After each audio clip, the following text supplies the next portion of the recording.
সকাল বন্ধুরা, সকলে কেমন আছেন? আশা করব অনেক ভালো আছেন। আমি সুকৃতি নতুন একটা ভিডিওতে সকলকে জানাই অনেক অনেক ভালোবাসা, অভিনন্দন এবং শুভেচ্ছা। সকালবেলাকার কাজকর্ম করব বলে আগেই ময়দাটা মেখে রাখছিলাম। আর বাইরের দিকটা আজকে এত সুন্দর, মানে যে ডিসেম্বর হঠাৎ করে চলে এসছে বুঝতেই পারছিলাম না। কেমন যেন কুয়াশা, সমস্ত কিছু অন্ধকার, কেমন কেমন একটা পরিবেশ লাগছিল। যাই হোক, আপনারা যে যেখান থেকে দেখছেন অবশ্যই কমেন্ট করে জানাবেন আজকে সকালের আবহাওয়া বা পরিবেশটা আপনাদের কেমন ছিল। আমাদের এখানে কিন্তু অন্ধকার, কুয়াশা, ঝাপসা এরকমই ছিল। তারপর কাজকর্ম সেরে কিছু জামা কাপড় কাচবো বলে সার্ফ মাখাচ্ছিলাম। আর আমার যেহেতু ছোট বাচ্চা বাড়িতে আছে, আর তার জন্য আমাকে প্রত্যেকটা দিন অনেক অনেক জামা কাপড় কাচতে হয়। আর সেগুলো করতে করতে আমার অভ্যাসও হয়ে গেছে। আজকে একটা সুন্দর রান্না করব বলে এতগুলো সবজি নিয়ে বসেছি। কি বলুন তো? হ্যাঁ, শুক্তো। মানে সাধ্যের বাড়িতে আমরা যেভাবে শুক্তো খাই না, অসাধারণ লাগে কিন্তু শুক্তোটা খেতে।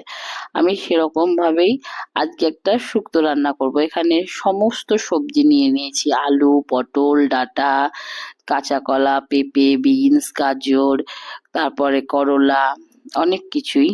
সমস্ত কিছু দিয়েই আজকে শুক্তো হবে। এবার বলি, শুক্তোর প্রথম পদ্ধতি হচ্ছে যে পাঁচফোড়ন থাকে, সেই পাঁচফোড়নটা শুকনো খোলায় ভেজে নেওয়ার পর সেটাকে গুঁড়ো করে নিতে হবে।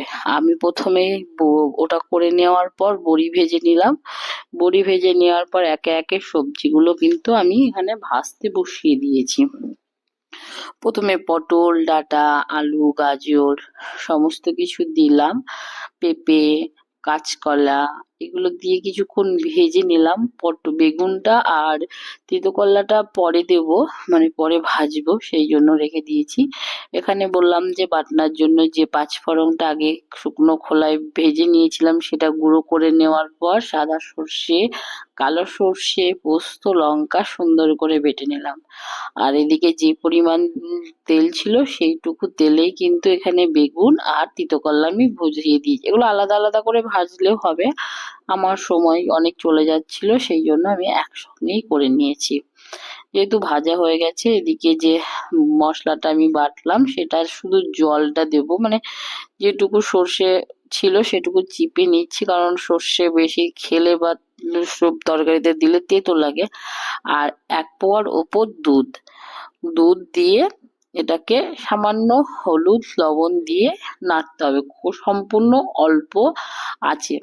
তারপরে কিন্তু যে সমস্ত সবজিগুলো ভেজে রাখা ছিল সমস্ত সবজিগুলোকে দিয়ে দিয়েছিলাম। এত ভালো হয়েছিল, সত্যি কথা বলতে, নিজে রান্না করেছি বলে না, সত্যি অনুষ্ঠান বাড়িতে আমরা যেরকম শুক্তো খাই সেরকমই শুক্তো হয়েছিল। খেতে আমার ভীষণ ভালো লাগছিল। ওপর থেকে শুধু রাঁধুনি মশলাটা একটু ছিটিয়ে দিতে হবে, তাহলেই ব্যাস। এত সুন্দর হয়েছিল, দিন রাতেই আমরা খেয়ে সম্পূর্ণ শেষ করে দিয়েছি।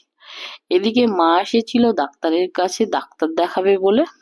আর আমি মাকে নিয়ে গেছিলাম বিকেল বেলায় খাওয়া দাওয়া করে ডাক্তারের কাছে। অনেকক্ষণ ডাক্তারের চেম্বারে বসে থাকার পর মায়ের যখন নাম এলো, ডাক্তার দেখিয়ে আমরা সোজা গেছিলাম শপিং মলে একটু কেনাকাটা করবো বলে। আমি অনেকদিন বাড়ি থেকে বেরোইনি, সেই জন্য আজকে একটু ঘুরতে, ডাক্তার দেখিয়ে ঘুরে তারপরে আমরা বাড়ি আসবো এরকম ভেবেছি।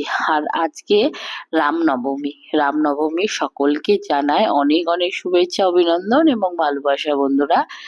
যেহেতু অযোধ্যা নগরে রাম মন্দির যে আছে, এখন অযোধ্যাতে প্রচুর ভিড়, প্রচুর পরিমাণে। এখানেও আমাদের বহরমপুরেই প্রচুর জায়গায় পুজো হচ্ছে। আমার গ্রাম, আমার পাড়াতেই হচ্ছে। তারপর আমরা মোটামুটি চলে আসলাম।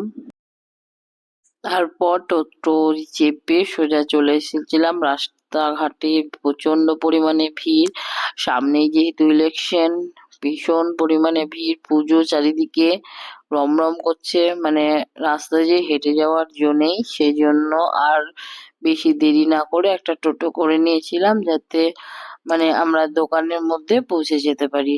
তারপর দোকান থেকে কিছু কিনে আমরা গেছিলাম শৌখিনীতে। শৌখিনীতে আমি একটা লিপস্টিক, একটা ক্রিম নিলাম। এবার আমার অনেকদিন লিপস্টিক কেনা হয়নি, সেই জন্য একটা লিপস্টিক নিয়ে সোজা গেছিলাম শপিং মলে, মনমোহিনী শপিং মল। সেখানে গেলাম, সেখানে সমস্ত কিছু দেখলাম। এবার কিছু যেগুলো কেনা ছিল সেগুলো সেখানে ছিল না, মানে সেরকম ভাবে পছন্দ হলো না, প্রচুর দাম। আর অত দামি জিনিস এখন কেনার মতো আমার ইচ্ছাও নেই।